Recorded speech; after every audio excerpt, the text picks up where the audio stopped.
Hey everybody, I actually just got back from the gym for the first time since the pandemic. It's been 2 or 3 years since I've actually done like a serious workout, and it's a weird thing. So I'm going into this with kind of weird odds. It's a thing where you're like physically very tired, but mentally, I've never been more alert. So let's get ready to duel it out. What I'm basically saying is if you haven't exercised in a while, you should try it. Like, you know you should, but like you should actually do it. It's good, I think. Let's play against Rule Angel, who we've never played before. We're dueling this out in a 5-minute game. Okay, I'm all there. I understand the situation now, and I'm fully prepared to play a Wagon Gambit. Let's go. And Wagon Gambit declined. This is an unusual way of declining the Gambit. Why? So when you decline the Gambit, you don't have any chance at having an advantage with white. But what is wrong with this exact one? I've seen people play d5. I don't think I've ever run into knight to f3. It's just kind of an unusual move. I guess if I go here and you accept with a pawn, then we're back into normal territory. And if you accept with a knight, then bishop to b4 and I win. So let me give you one more chance to enter into one of the best possible lines available to white against the Wagon Gambit. And I'll be completely lost because this opening is very dubious. But that's also part of the appeal. It makes it very fun to play. So I'm bringing my knight out. I'm intending on going here. And we've transposed. The opponent has actually gone into a better line. So basically, I played a really bad move order, giving my opponent the opportunity to get a better position. Now, I always play bishop a6 here, but it's not correct. So let's castle. Maybe I can play a little bit better by just targeting this pawn right away. And this is very good for white. Usually inserting all of this is good. And even though I'm down 2 pawns, I'm going to end up with a bishop here and potentially a bishop on this diagonal. And the opponent, who is most likely to try to castle this way, I guess I'll even start by putting this bishop here, in order to start to make it a little bit complicated for the opponent to develop. At least I have these just dragging bishops. Raking bishops? Dragging bishops? I have some sort of bishops of a scary variety that is hopefully going to terrify my opponents. So they're interested in going for this. I wonder if their idea is rook here or if it's bishop to f3. It's probably rook g1. And I don't see any actual immediate threats against me. I am going to do this, which could be dangerous, but I don't see how they're going to get much more pressure on this diagonal. I guess is this the right diagonal? I don't know. I can also come this way and put my bishop on e6. We'll go for this. Maybe I'm no longer needed on this diagonal. Maybe the opponent will at some point try to castle queenside, in which case maybe I want to aim over that direction. That's a really strange move. It also hangs this pawn. What the heck? So I'll start with the check. Although starting with the check means that if I take this, then my c-pawn is hanging. But I'll take that risk. Because now I threaten to just put my bishop on f4 to win material. I don't really understand. So definitely I should be losing this at some point.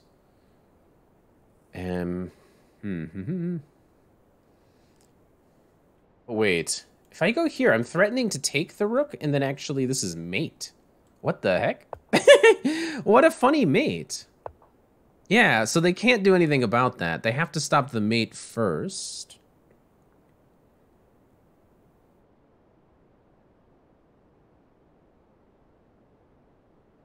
Now I can check and then check this way. What is going on? Like, I don't have to win the exchange here? But now he's forced back, and then I sneak in. He has stuff that he can block with. Wait, we're not quite there. So here he has stuff that he can block with. If I go here, then I get forked, but I can check my way out. Is there any other way? Wait, I can take this. Yes! Threatening the same mate and the knight. Yes! It's all there.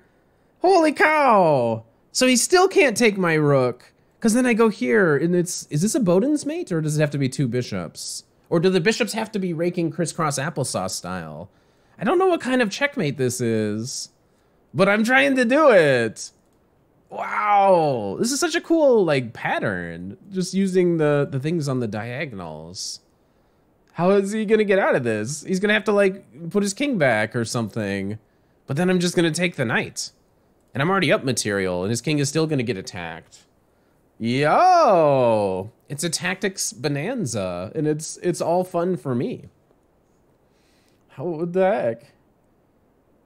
So I think the opponent is toasted. Maybe you can move your queen somewhere. Yeah, you move your queen somewhere. Because then you defend your knight, and you give your king an escape square. But wait, you can't go there. You'd have to go here, because you got to keep the rook defended. Ah, okay, but this gives up a knight. So here I take, or played not d5, f5. All right, let's take this guy, and then we try to play f5 though. I mean, we can this diagonal, but we'll see what we can do.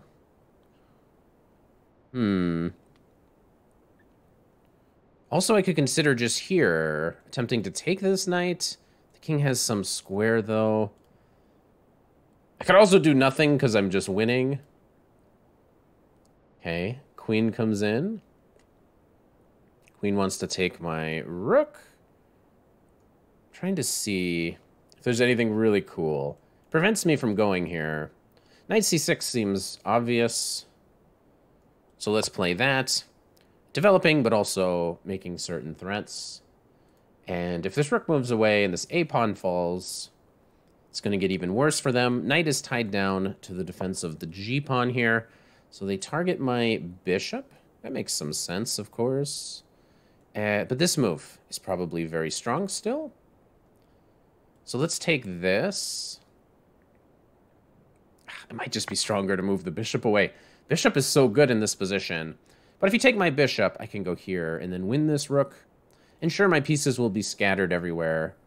But I'll definitely be up a lot of material. So if what you need to do is think about how white is going to try to get counterplay in a situation like this. And it's got to do with them coming in and attacking my king. But I'm going to be so active. Okay, they want here. I don't know why. Okay, we'll do at least one check here. And then we'll contemplate f5. Because now there's no check here, because my rook can simply take. So this is a fork. I gave the check just to defend this, and I don't know. For some reason, I thought maybe the king would be worse off here. Yeah, sure. Wait. Ah, it's tricky. So he's doing it just because he hopes that I take it, but I don't take it. Because if I take it, then check, and he's going to win my queen. But I don't have to take it. And now these other things are hanging. Let's go! What a fun Wagon Gambit, and that'll teach you to decline. You declined my Wagon Gambit, I forced you to play the best line possible, and yet again, we have a lot of fun. So this actually, the very opening matters a lot for the kind of the importance of, theoretically, of the opening. But let's kind of walk our way through it in case you're looking for a really fun, yet dubious, this must be pointed out, weapon that you can play against d4, c4, and it goes a little bit something like this. You play a6 with the idea of playing a wing gambit. Now after knight to c3, you play b5, offering a pawn, and so far it just looks like some sort of wing gambit, which almost makes sense. Because after they take this, I don't know, at least maybe you might be able to get some sort of crazy compensation here. But the Wagon Gambit now, it's been played like 10,000 times. I think when we started doing this, it was like less than 100 games. Wow. Is this really, am I that popular? I appreciate it. I guess a lot of people have really taken to the Wagon Gambit. But you play e5 here, and this is where you'll see that there's no longer any games in the Masters database, and we're really going out on a limb. Now, the main line, the most dangerous line that you might face as black, is when they take, you play here, And now there's a whole bunch of things that you might see, like knight to c3, which if you're looking at the computer evaluation is not that dangerous, and there's a lot of tricks and traps after bishop to f4. There's also a variety of queen moves, some of which, such as going for this fork, lose immediately to bishop to b4, and suddenly this king ends up in a lot of trouble.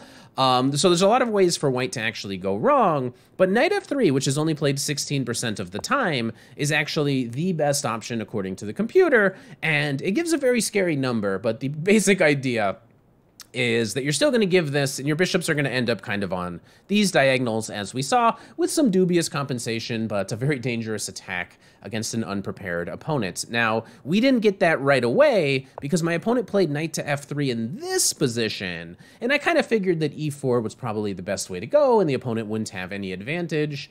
I actually want to just kind of see what objectively is the best way of handling this. You can play c6, you can play d5. So for the pawn, you've grabbed your big fair share of the center. You're going to be putting this guy out. If the opponent just goes like this, you might even be able to contemplate some sort of Greek gifts. This definitely feels like for a pawn, you've gotten quite a lot of compensation here as black. But I decided to live a bit on the wild side by offering my opponent the chance to go back into the main line, which I knew was very bad, but I wanted to play it because it's just, I don't know, theoretically more interesting. I thought we'd get a wild game, and I just wanted to get even more practice with this variation. So this much is forced. I've been playing like weird stuff here. I thought the idea was to castle. Oh yeah, I keep meaning to look at rook to a5 in this position. This is also an interesting way of playing, just keeping the rook. Just mysterious, weird rook moves are very common in the wagon, and sometimes you never know. This might even swing over for some future attack. But looking for rook moves all along the a-file is very common in this opening.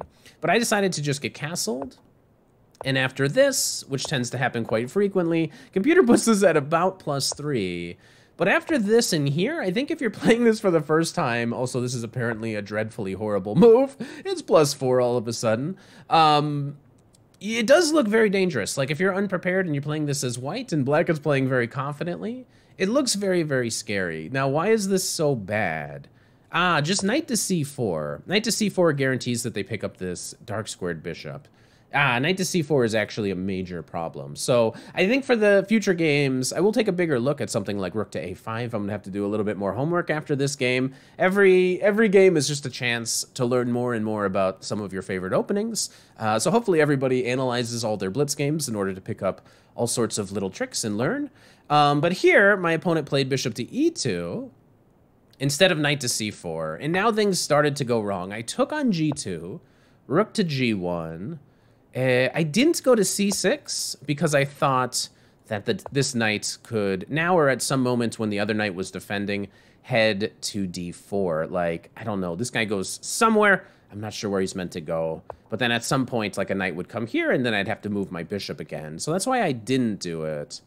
Maybe they can even go here right away. I'm not sure why not. It would force me to maybe take this guy. But I thought maybe even this would be possible for white.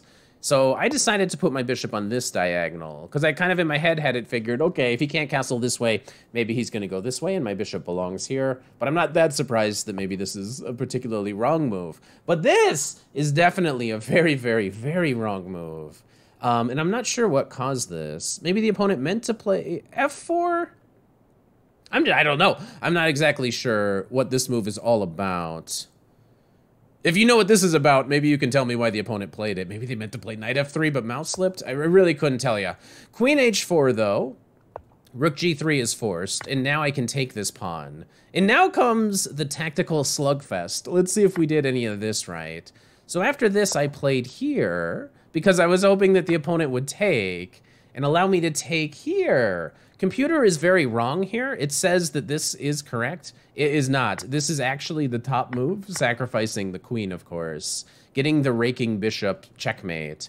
So the opponent did notice that and played king here. Apparently knight e4 is a much better way of doing it. I guess defending with a knight, and also this knight can now come back to protect. And I don't know, I guess like if I move this, maybe I keep getting harassed. No, just knight to d5. Maybe these knights are coming in here. Ooh. Yeah, okay. So, and this also gets ready to hop into f3. So, potentially a much more accurate way of them for continuing. But nevertheless, this is good. And now I take. I give this check. King e1 is the only move. And now it took me a second, but queen e5 makes this same threat of checkmate and winning the knight. So knight e4, very good move. I took the knight. Queen came out to d5. Queen d6 is the computer's move, but I'm sure even just taking is probably fine for me. But I definitely would have kept the queens on the board here. I'm not sure where I would have went. Move into the position, move over to try to attack from this diagonal. This is what the opponent tried. Knight to c6 was played. d5 here is possible. Okay, knight takes b5, also very good. Also f5. Everything kind of wins here. So I went for the material, which seems to be fine. I gave a check and I played f5. And the opponent actually gave up in this position. So really fun Wagon Gambit. A lot of inaccuracies in the opening. Definitely going to have to go back to the drawing board, but also a lot of fun tactics. So trying to grow this channel, if you can find it in your heart, to subscribe. I post daily chess videos and risk videos. Make sure you check it all out, and we'll see you for the next video.